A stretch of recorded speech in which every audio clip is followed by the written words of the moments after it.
Tafadhali usiende mbali na Yesu Kristo. Yeye ni mwaminifu, yeye ni baba wa wote. Ukimwamini yeye, anabadilisha maisha yako.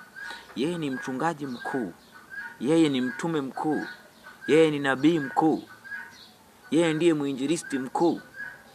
Tunamwamini sisi. Haijalishi unapitia kipindi gani cha maisha. Pengine kwenye ndoa yako unapitia kipindi kigumu, lakini sio shida. Mimi nataka niseme neno moja ya kwamba Kristo Yesu anarudi. Kwa kama yuko anarudi, kila mmoja aweze kujiandaa.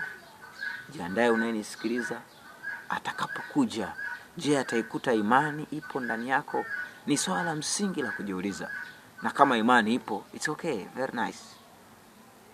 Hata kama kuna vitu haviendi sawa, inawezekana kwenye maisha yako, kwenye ndoa, kwenye uchumi wako, kwenye familia yako, kwenye masomo yako.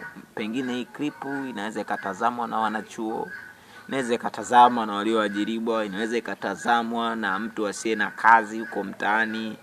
Yes, inawezekana ikatazamwa, inawezekana ni bahati mbaya umeiona, but neno la msingi, come back to the highway. Njoo kwenye njia kuu. Hii njia watu wa Mungu ni moja tu, nayo ni Yesu Kristo. Kila anayemwamini, njia ni ya utakatifu, njia ya kuelekea Yerusalemu mpya. Labda mwalimu wako, mwinjilisti wako, nabii wako, mchungaji wako, mtume wako hajakwambia kwamba huyu ndio Kristo na anarudi. Doesn't matter hivyo vitu ulivyonavyo umepewa ili vimtumikie Mungu. Utajiri ni mzuri pale ambapo unamtumikia Mungu katika huo utajiri. Je, unatoa zaka? Je, unatoa dhabihu za kushukuru?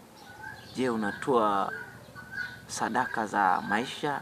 Umetoa moyo wako, akili yako kwa Mungu, au unatumia mali zako kwa anasa, kwa uasherati, kwa uzinzi, kwa ulevi? Je, jiulize nafsini mwako mwenyewe. Ama kama unatoa hayo, je, unasaidia wahitaji, wagonjwa, wafungwa? Je, unawatazama watu wenye mahitaji kama hayo katika mali ambazo umebarikiwa?